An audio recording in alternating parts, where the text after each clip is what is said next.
Thanks for joining me on this episode of In Focus on Whitewater Community Television's WGTV Channel 11. I'm Eric Marsh, Executive Director of WCTV. Glad you're able to join me for what I hope will be an interesting hour of conversation with our state legislators. We're going to start with State Senator Jeff Raatz from District 27. Later on, we'll be speaking with State Representative Brad Barrett.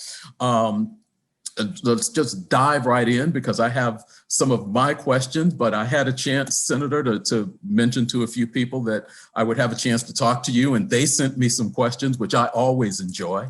But even though this show is airing on the 19th of the month, we are recording this conversation on November 11th, Veterans Day. So before we get into questions and answers, I just want to kind of give you the floor for a minute and let you talk about this day, Veterans Day, and what we owe our veterans. I think that's something that we shouldn't pass by. Even though this is airing a week later, there is no day where we shouldn't acknowledge their work for us. I couldn't agree more, Eric. There was a little bit of confusion on the event today in the Gorge, which we normally have every Veterans Day at 11 a.m. And so I got there a little bit late because I confused it, I guess, with maybe the canceling of the parade, the Veterans Parade that we had. And then, of course, with COVID and not understanding totally everything. Anyway, we made it down there, and then I went to the VFW for their annual bean soup and cornbread luncheon. And so always good to spend time with folks who gave up a lot in their lives that we might live the way we live today. And so, yeah, there's no, in fact, in addition to that, the work that's been done in the Gorge is flat out incredible. The helicopter now, and the recent addition of a tank from up in northern Indiana that they tell me still ran. They started up and drove it up onto the trailer, and then got it here and started up and drove it back off, and just really and was very enthusiastic to the veterans when they watched that piece of machinery after all these years starting back off the trailer. And that was really a result of a lot of work of Senator Alan Paul, the gentleman that had this before myself, who is on the board up there in northern Michigan, and was able to secure that as they closed that organization military camp. And so he got some of those artifacts from there, including some things for down there. But we talk often about how blessed we are to have such a beautiful park in Wayne County or in Richmond. And of course, it's been an effort on a lot of folks, whether it be philanthropic dollars or the city for maintaining and all the work that the veterans did in their belief in honoring the veterans. And so we're really blessed to have that. And so always good to go down there and enjoy it. So we owe more than what we could possibly ever pay. I haven't had a chance to talk to you since very early on in the pandemic. As we look at where our numbers are right now, getting into the legislative session after the first of the year, we're probably not looking at anything different as far as numbers. We hope we are, but we'll have gone through the holiday season where people are going to want to gather. Talk about your understanding of what this legislative session might look like, both from the legislative standpoint of when, where, and how much you all might meet. Some of your rooms can get a little tight, and that's probably not good. And also from a point of, you all normally invite a number of people to come to the State House during that session. I assume that some of that will also be curtailed. Talk about what legislators are being told to expect this year. Sure. And those are great questions, because there actually is a continuity committee comprised of the Senate and the House together to work out some of the logistics, exactly what you're speaking of. And so just to give you a little bit of clarity, so we just came through an election cycle, obviously, and so there are some senators who The vast majority of them were reelected, but there are some that are new. And one historically, we are encouraged to bring our families for the day that we actually get sworn in. And Right. that was granted to a couple of folks. But if you had already been in the General Assembly and you were just being re-sworn in, you're not eligible to bring your family. So when we talk about Yeah. social thing and all that. So the other part, I'm not exactly sure what the House is going to do, but in the Senate there's 50 chairs on the floor, and we also have a gallery, a second-story gallery that's open to the public to watch the proceedings on a daily basis. We're going to close that, and between the second-story gallery and then the floor, we're going to be able to all 50 of us be in there and still social distance. And so that's going to eliminate the ability for anybody to sit in and actually watch it physically. They certainly will be able to watch it via camera and closed captioning, or somewhat out in the hallway as well. But that's one of the things that is not going to be available this year. The second thing you mentioned, and that's like we have a page program. So many times there are 15 to 25 students from around the state that'll come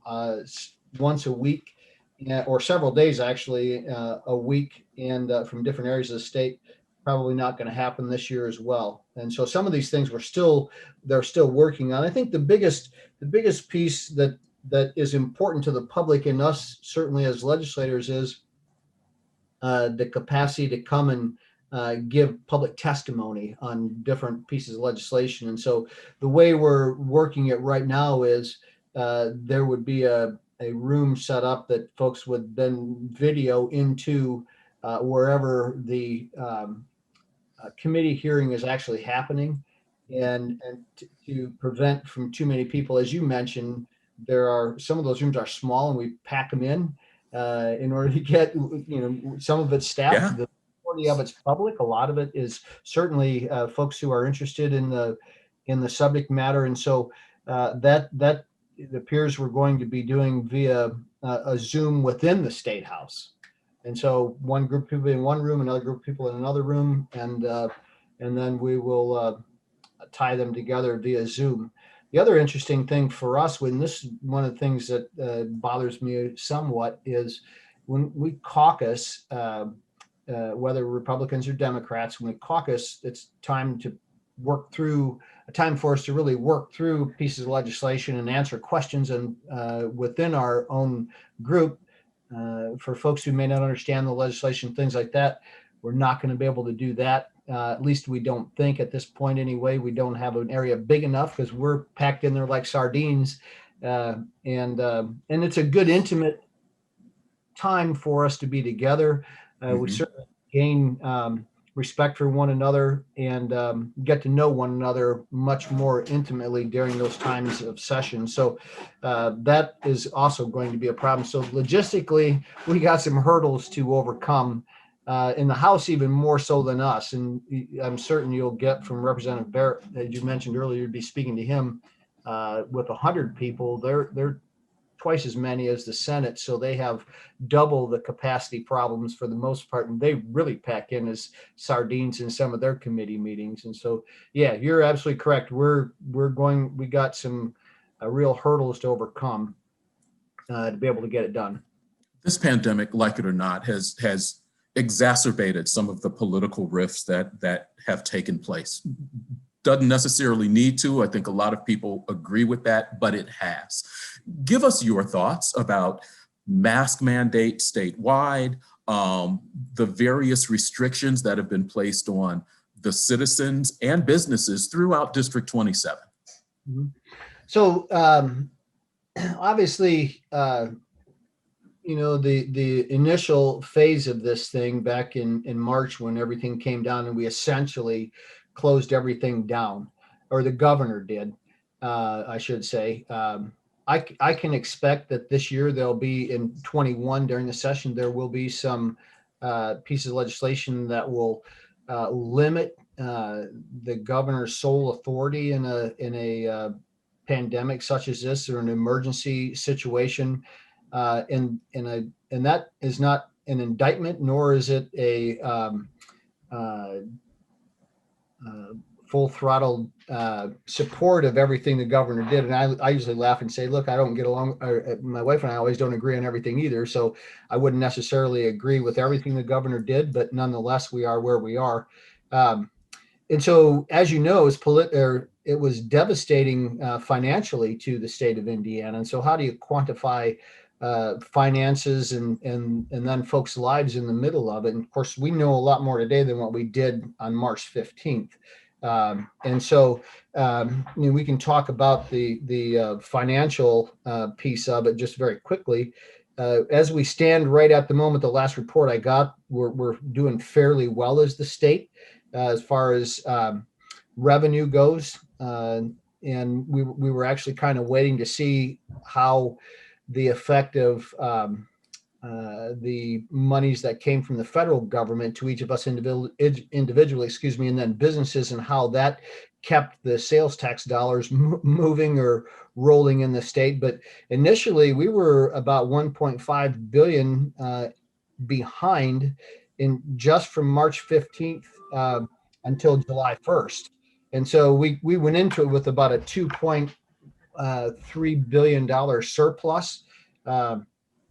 And I'd like to remind the citizens that, that was controversial that the state was sitting on a couple $1 billion of money, but had we not done that, we would be in a little bit different position than where we are today. So just from March 15th till July 1st, so we had April and May and June, so about 3.5 months, we were about 1.6 revenue dollars short of what we needed to continue to go forward. So we ate up some of that surplus. I want to also mention in there that there's always the devil is in the details, because the state of Indiana went along with the federal government. Instead of having our taxes due on April 15th, moved it off to July 15th, which actually is a different fiscal year in the state. So starting July 1st, we go into the next year. So those dollars were recuperated at the level they should have been. And so that changed things a little bit going into the fiscal year we're in today. So that's a huge plus. So we're doing okay. I do believe the state has started to borrow some money from the federal government for unemployment benefits. We're set with a surplus in that fund as well, but that got eaten up quickly. And so that we're actually, my understanding is because the CARES Act dollars is interest free at the moment. But eventually, if we continue to borrow that money, then it actually ends up on the backs of employers to pay an elevated percentage or a penalty, I guess, if you will. We could call it a penalty. It's really elevated percentage to cover the cost of paying back those dollars. And so there are ramifications as we move forward in how we deal with all of these things financially. So that's basically where we stand today with that. I may have went off track there just for a second. So if you want to ring me back and start over again, I'm glad to.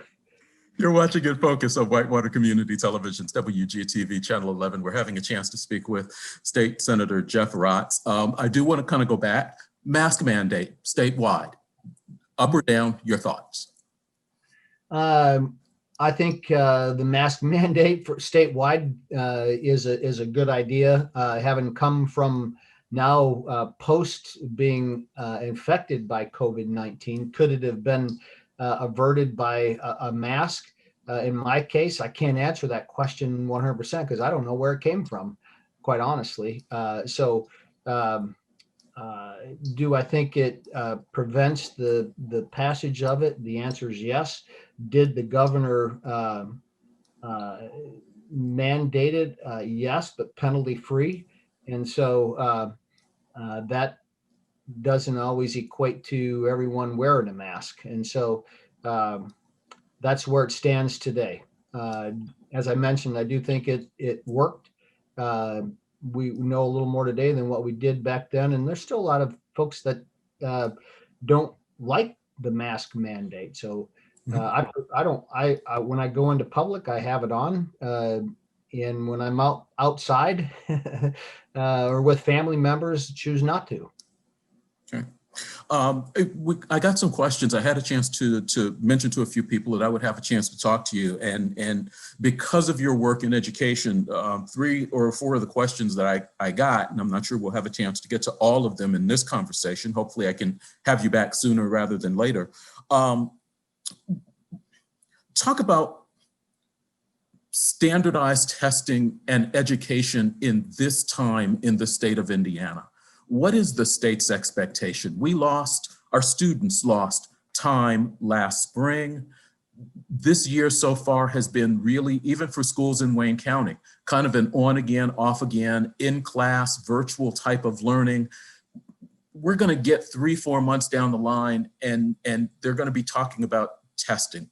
What do you see as the state's expectation for being able to get those standardized tests done, as well as being able to confidently move our kids from one grade level to the next, knowing that this has really been kind of a difficult time, not just this year, but even to the end of last year?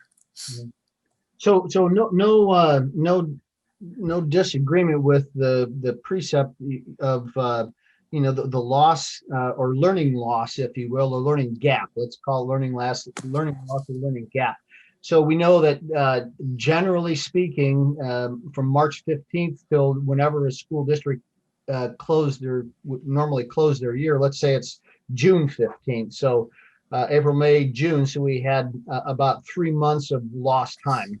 Some school districts had a little better handle on e-learning than other school districts because we're totally local control.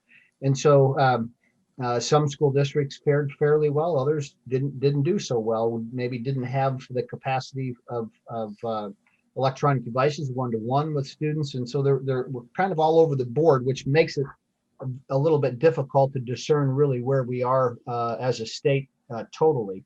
So now we come into this year, and as you mentioned, we got, again, with the local control, we have some school districts that decided to go back 100%, others that decided not to, others that went on a hybrid schedule. So they did a couple days in class and then a couple days learning from home. And so what we did learn in this thing certainly is that we had some, we know for sure that kids do better in person to person, at least traditionally anyway. In learning, and so and I think most of the teachers would prefer that happen. One of the things that I have gained an appreciation for, and additional appreciations for the teaching profession, they were up against the wall.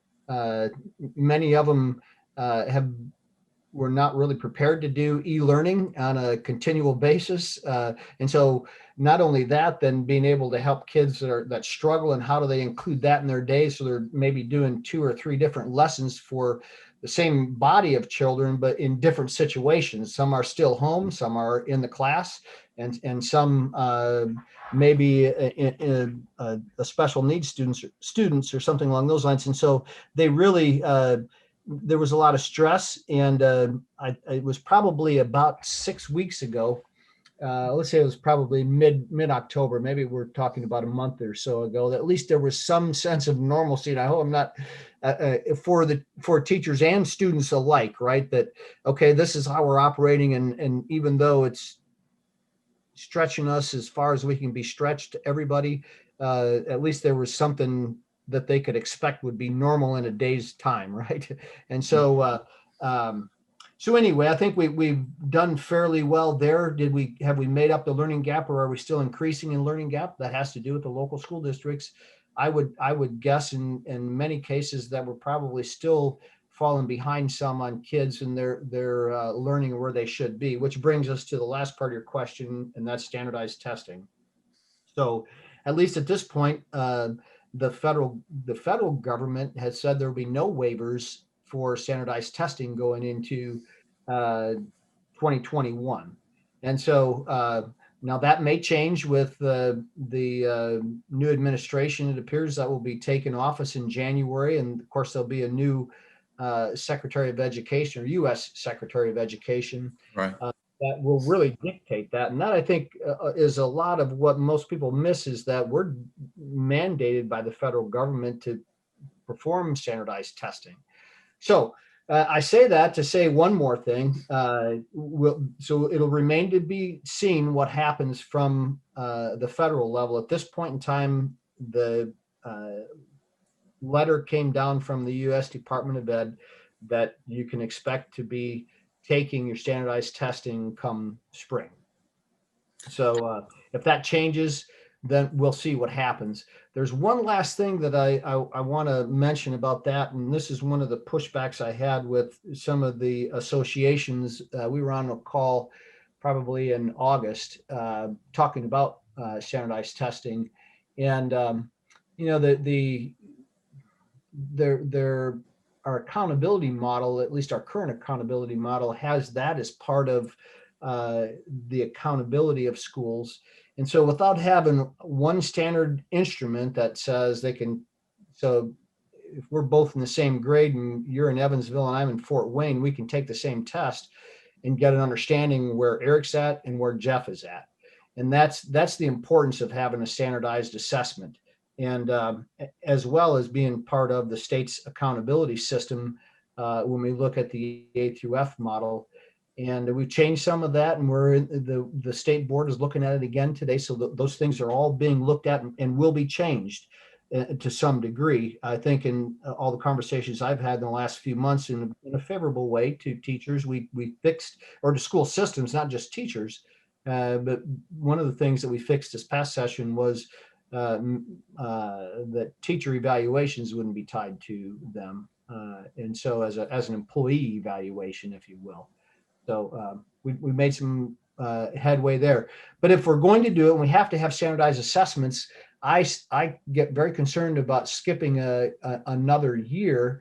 Then we're looking at probably 2 more years on top of that before we actually have students who are familiar with the test. And that's part of the hurdle as well. As you know, or if you've been watching, we've changed it multiple times since probably 2008, I would guess, and that causes upheaval out in the field. And so making sure that kids are exposed to this test always helps the following year. And so that's one of the other considerations that we have to keep in front of us as well. That's probably the only negative of not having the test, is students not being familiar with the test.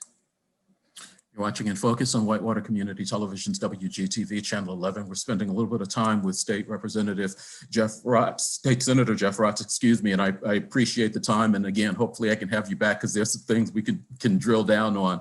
Sure. Spending half the show with Senator Raatz. We'll be talking with Representative Barrett here in just a little bit. I need to bounce off of that and go with one thing, and we've got about 5 minutes in order to kind of get this. The conversation about racial justice, racial equality regardless of race, gender, sexual orientation, has been part of the conversation across the nation, and particularly here in Indiana, since well before the spring, and it's back in front of us again and continues to push. Talk in your mind about how you see this state going forward in a fair and equitable way for all of its citizens, regardless of those things, regardless of race, regardless of gender, regardless of who they choose to love. How does this state get to a point where it can really move forward and all of its citizens can feel like they are equal and respected and understood? Because it's really not there. Well, so I can tell you one of the things that that we know that's happening and should be, and that's how school districts are helping the kids to understand, especially when we talk about the race issue. And I don't mean that to say that none of the other pieces that you're talking about, whether it's gender or orientation, things along those lines.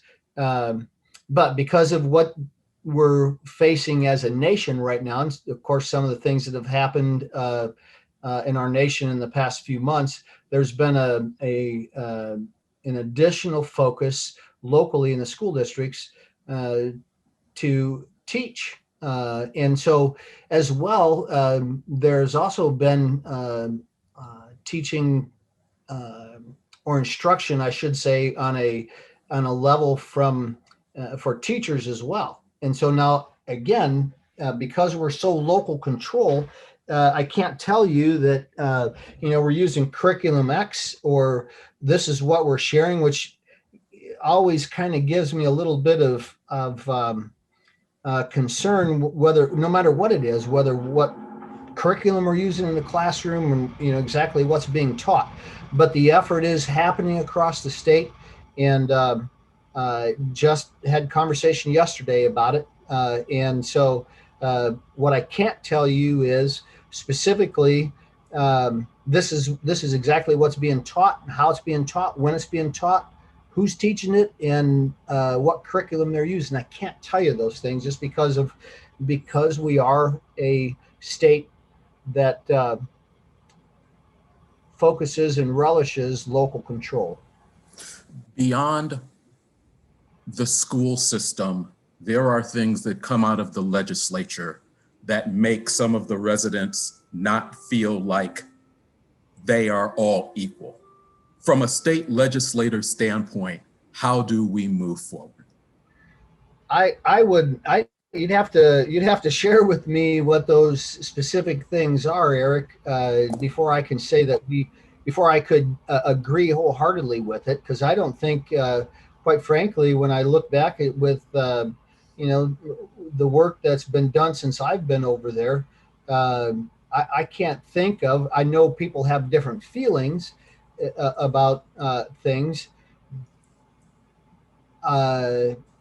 And not saying that we've done everything we could possibly do either, but I don't know what the answer is to that question, to be dead honest with you. And will we always please everybody? The answer is no. Should we be equitable and should justice always prevail? The answer is yes. That's the best answer I have for you, unless you got something specific that you want to share. That might make me think a little deeper on some piece of legislation that maybe someone thinks we came up short on. Okay. I have to accept that answer because we've run out of time. Again, there are deeper questions I want to get into, but I really did want to catch up to you and Representative Barrett. I haven't had a chance to talk to you all since the spring. As heading into the legislative session, I'm sure I'm going to get more questions from people about this. So hopefully we can have you back for another conversation soon. Sounds good, Eric. Always appreciate it. Thank you, sir. I always appreciate having the chance to talk to you. We'll be back with more In Focus in just a moment.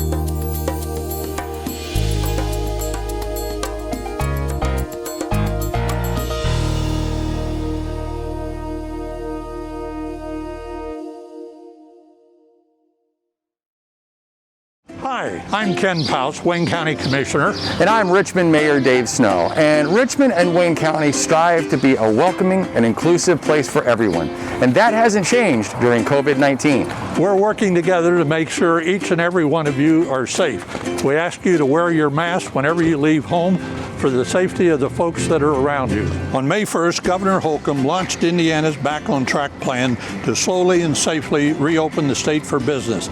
And this plan has been guiding our decision-making here locally. Over the past few weeks, we have seen a dramatic increase in positive cases and hospitalizations here in Wayne County. That's right, Ken, and that's really alarming news. So we want to take this moment to remind everyone that if you work with, serve, or interact with the public, you must wear a face covering, and you must wear it properly so that it fully covers your nose and mouth. Please remember, this is not a recommendation. This is mandatory through executive order, and it's an enforceable measure for the collective health and safety of our community. And when you are out and about in the community, we ask you to do your part too. Wearing a face covering when in public is the best way to be a good neighbor. After all, we don't wear a mask for ourselves, we wear them for you. Please wear your mask.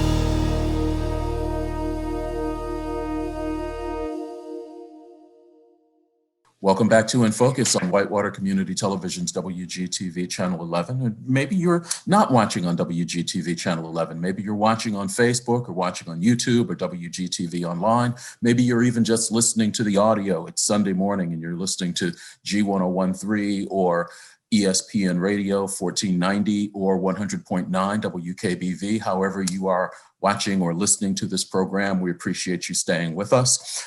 We continue our conversations with our state representatives by turning the page and speaking with State Representative Brad Barrett. And I appreciate you joining me. I always enjoy the opportunity to spend some time in conversation with you. Well, thanks for inviting me on your program. I want to start with you the same way I started with Senator Raatz in the first half of this. This is being recorded the Friday after Veterans Day, so about a week before this will actually air. But I wanted to, as we are still in that time frame, give you a chance to speak to or about the large veterans population that we have here in Wayne County, and obviously we honor their work. So I want to give you a chance to speak to that. Well, I mean, it's this time of year that we take a day and single it out and honor those veterans that sacrifice so much. And there's always a nice program down at the Veterans Park. I think this year it was a little bit different just because of the pandemic. And so there was some adjustment that had to be made for that. So it was I think a little smaller scale, a little bit more stretched out, but I think people get that and understand it, and I don't think it dampened the specialness of that day. So, you know, I'm grateful. I spoke last year at the veterans event, and you know, bring out the point that it's really the biggest regret of my life was never having served my country, and I've tried to do it in other means. I spent a lot of time working at the VA in Indianapolis, and then I treated our vets locally, medically, and I continue to respect their service at the State House level. Congratulations, by the way, on your reelection. Thank you. You got through the first one. Now you've gotten through the second one. You ran in the primary without a challenge. You ran in the general election without a challenge. I'm curious how you view that. Do you consider it to be some type of mandate, some sort of recognition from the residents that you're doing a good job for District 56? Well, I'd love to believe that's the case, and I'd hope that's the case, but I just think sometimes these things come and go, and I'm so new to the process that I can't really give you a trend or what I think is happening.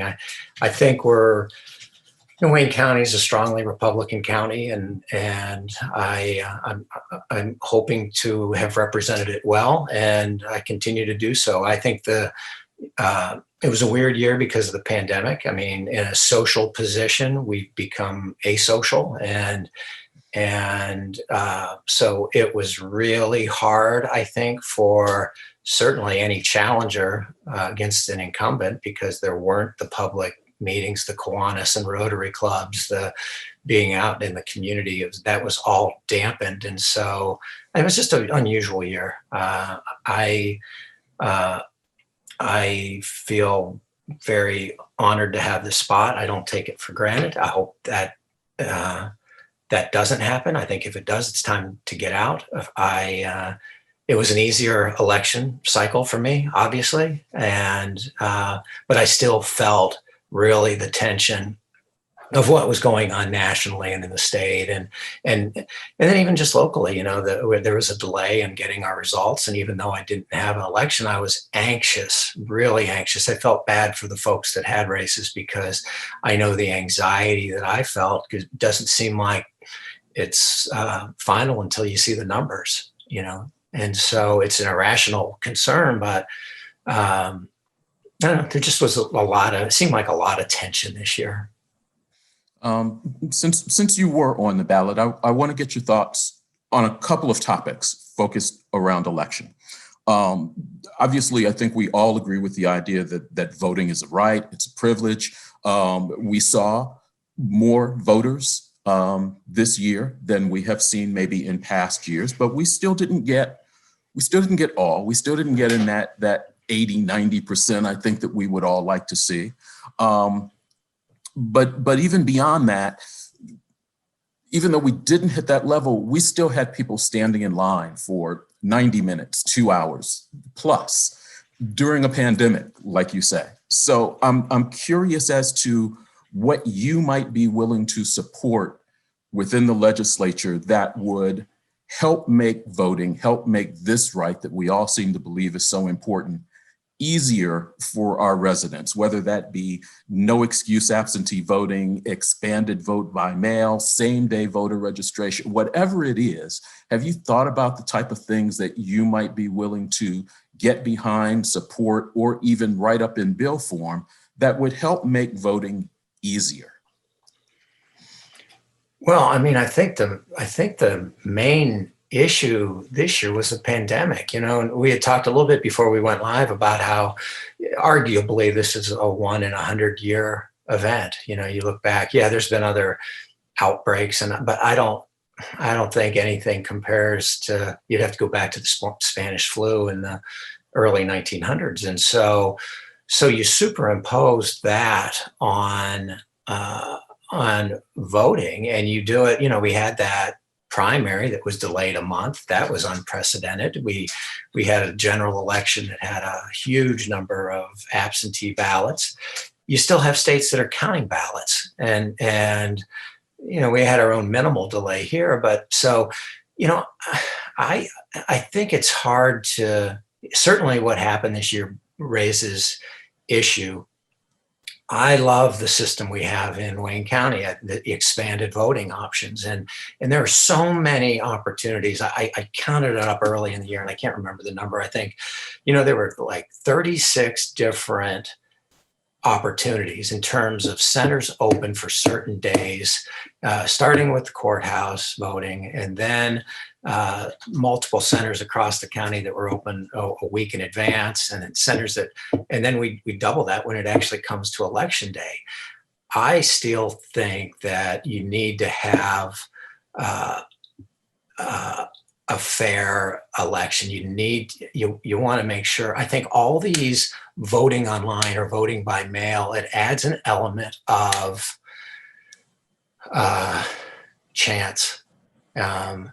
I like the idea of going to the polls, and you talked about long waits at some centers, and I think that's good and bad. I think, it's great that there was such a demand. I think we were over 60% of registered voters in Wayne County voted.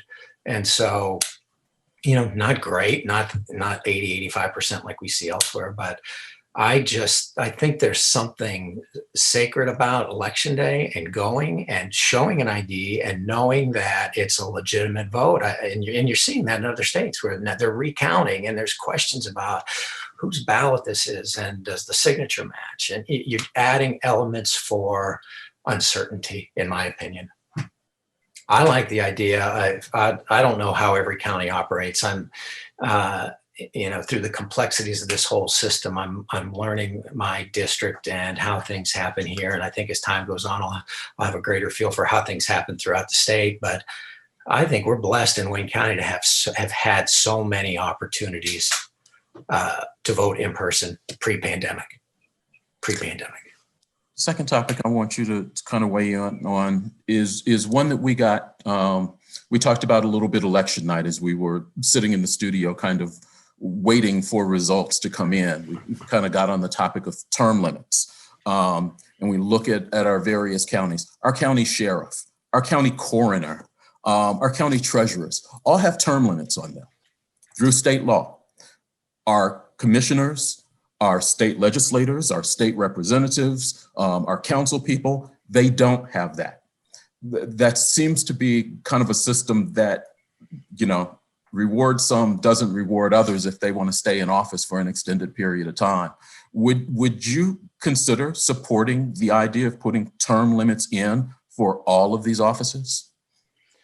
Well, I mean, there's such a difference in the complexity of those spots, and I think I am absolutely blown away by the complexity of the position I hold. And and yet it's a 2-year reelection cycle. And so, I'm kind of every 2 years, the people of this district have an opportunity to vote on their state representative, for instance. And so, in a sense, that's a vetting process. If I'm misperforming or not serving my district and not in some way doing some suboptimal service, I think there's a built-in system of eliminating us, right? So I've looked at it like that. I think that some of these ideas that there's people in office for 40 years or 45 years, to me that's crazy. So speaking to myself, I don't think that's going to be an option with me. I enjoy this. I'll do it for a short time, and then I think at some point you realize that your relevance is gone and it's time to move on. You're watching In Focus on Whitewater Community Television's WGTV Channel 11. We're having a chance to spend some time with State Representative Brad Barrett. Thanks for joining us today. Can you talk about some of the study sessions that you've been a part of and where your focus is as you head into this upcoming legislative session?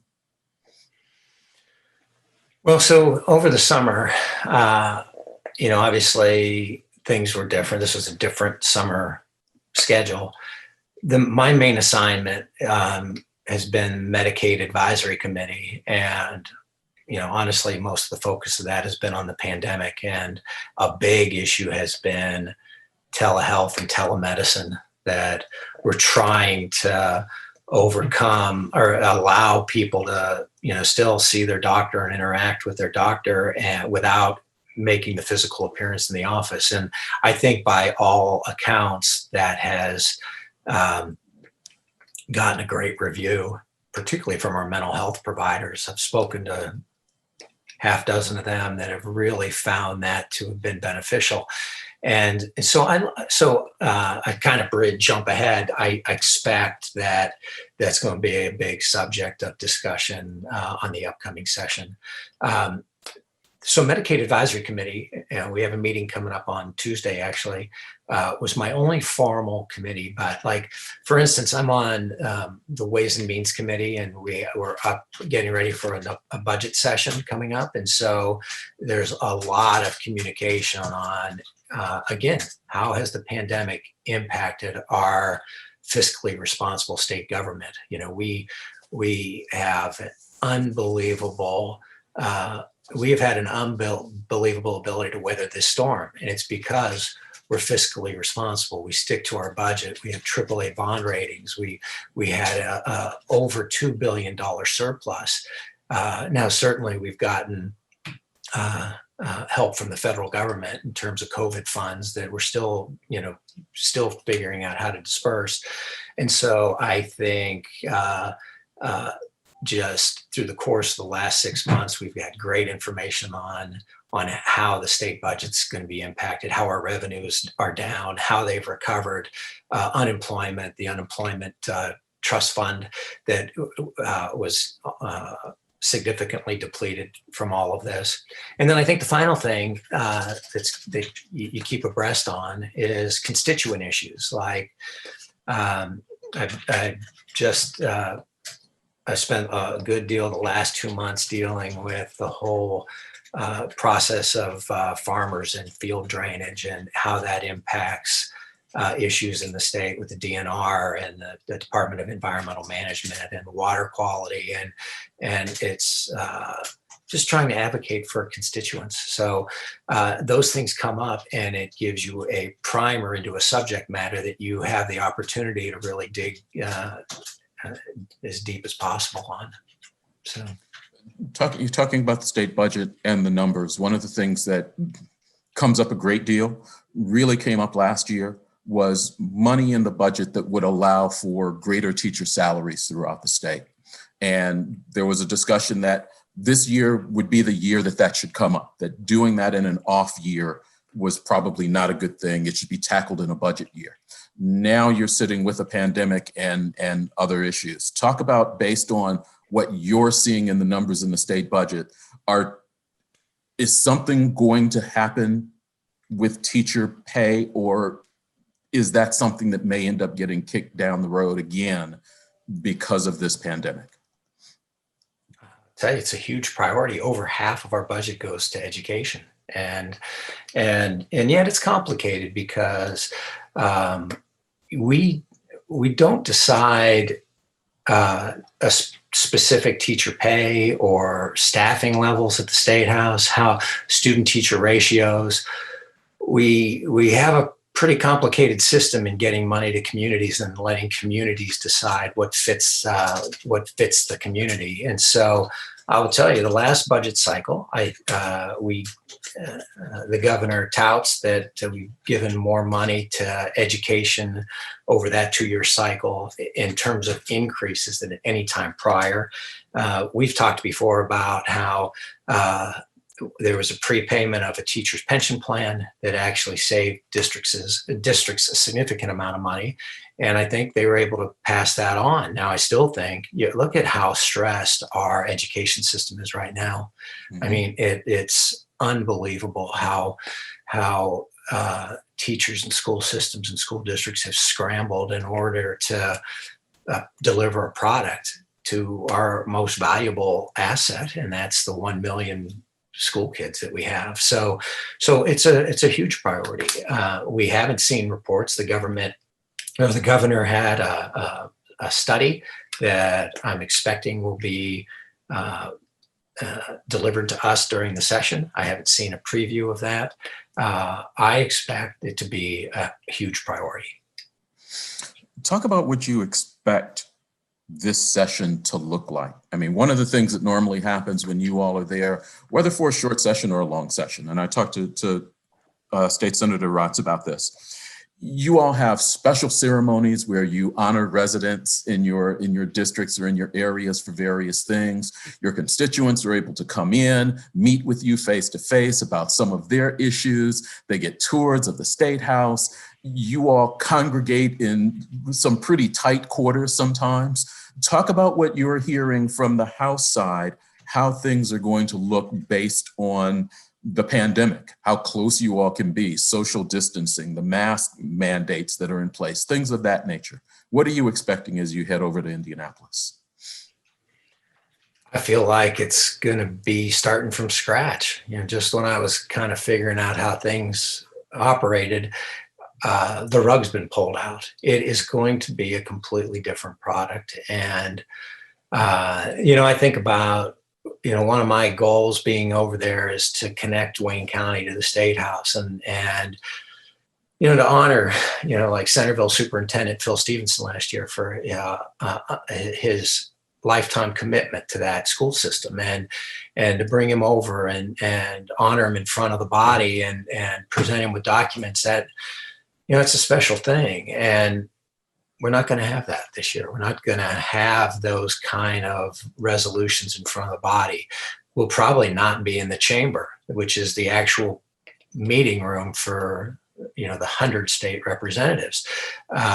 There has been a committee that started back in April. We weren't done for 2 weeks, and they were starting to look at how session might look this upcoming cycle. And I know we're going to be in the government building, which is kind of an annex that's adjacent to the State House. I thought we might be in the convention center. We are going to be spaced out, and we're going to have some committees that allow for testimony based on room size, but many others, there's going to be testimony from special meeting rooms and then broadcast in.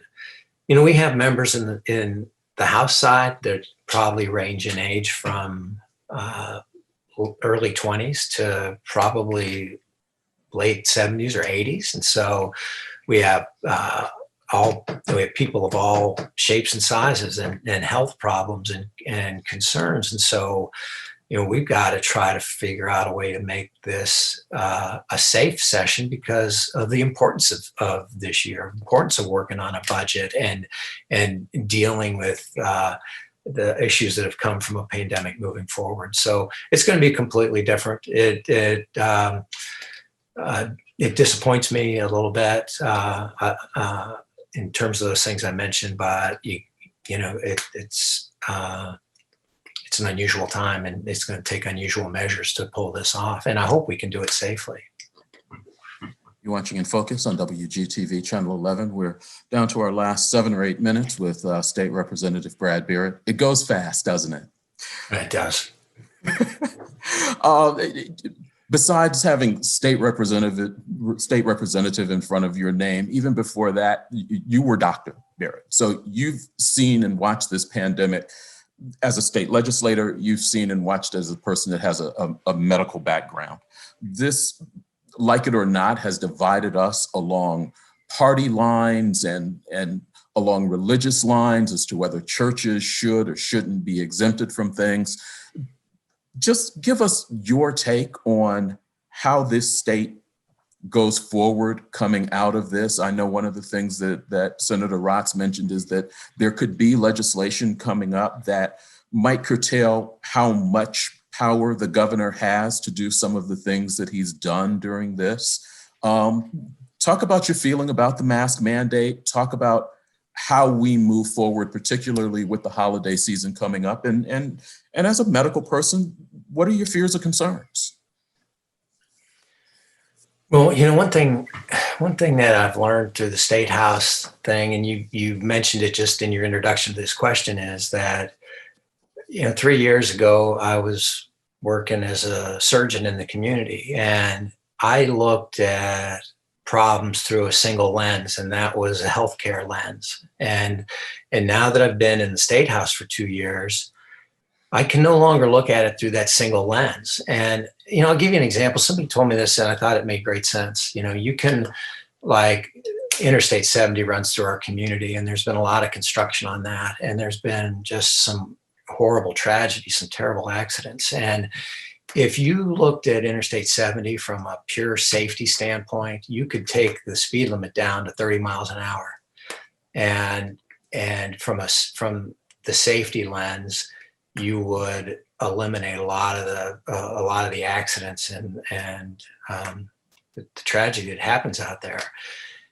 And yet, if you did that, you'd pretty much stifle the truck transportation through the state and the amount of people that use the interstates to commute to their jobs. There are a lot of people that travel back and forth, and not just between Indianapolis. I know people that are all over the state with their jobs.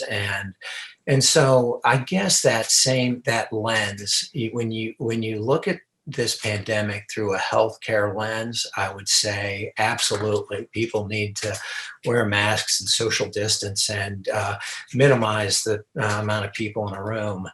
But when you then also have their financial security and education of their kids and mental health and every other issue, you look at it through all of those lenses, that you have to try to find some balance. And when we were dealing with this in March and April, nobody knew anything about it. We were washing our groceries before we brought them in the house. It was pretty much a hazmat situation.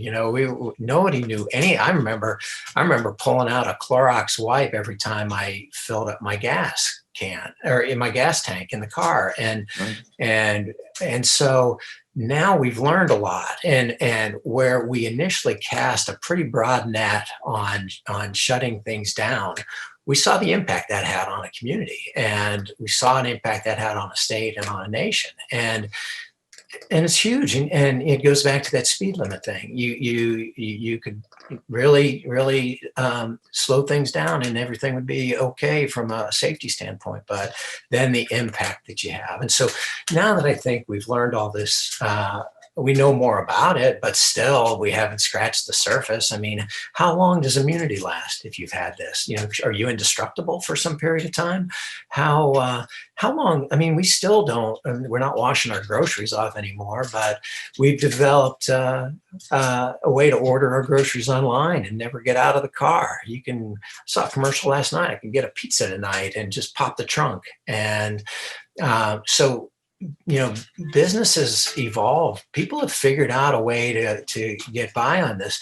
People know, like my mom's 87 and she lives in an independent, she's in a retirement community in South Bend, and she lives independently, and she walks every day.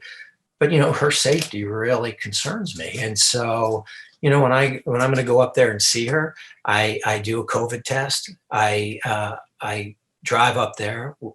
I might not go in the house. We'll sit out on the patio. We'll wear masks and be 6 feet apart. I respect that. Fact that because of her age, she's more vulnerable. And so we can protect our nursing homes. We can protect the people that are obese or have underlying respiratory issues or whatever. And so I like the idea of a targeted approach, and I like the idea of personal responsibility. I respect the fact that I don't leave the house with a mask anymore. I left the house about half the time without a mask in June or July, and it's getting better for me personally. But I see that there's going to be some action. If you don't react to a stress and make changes, then I think you're negligent in what you're doing. And I think this was an opportunity. It may not happen again for 100 years. It may happen next year. We may get a mutated virus. You never know what's going to happen. But I think when a situation of society, a government is stressed, you need to evaluate what you have in place and see the acid test. How did do a root cause analysis? What can you do to make things different or better? Representative Barrett, you've survived another time with me. I greatly appreciate it. As always, like I said, it's always great to talk to you. We normally have a chance to talk to you, Senator Raatz, Representative Saunders during the term. Hopefully we can figure out a way of also making that happen. And maybe since I'm trying to shorten these up, maybe you'll come in with me even before January and we can have a short conversation. Thank you. It's always nice. I appreciate you taking the time to do this, and I appreciate how easy you make it. So thank you. Always good to hear from you. Thanks for joining us.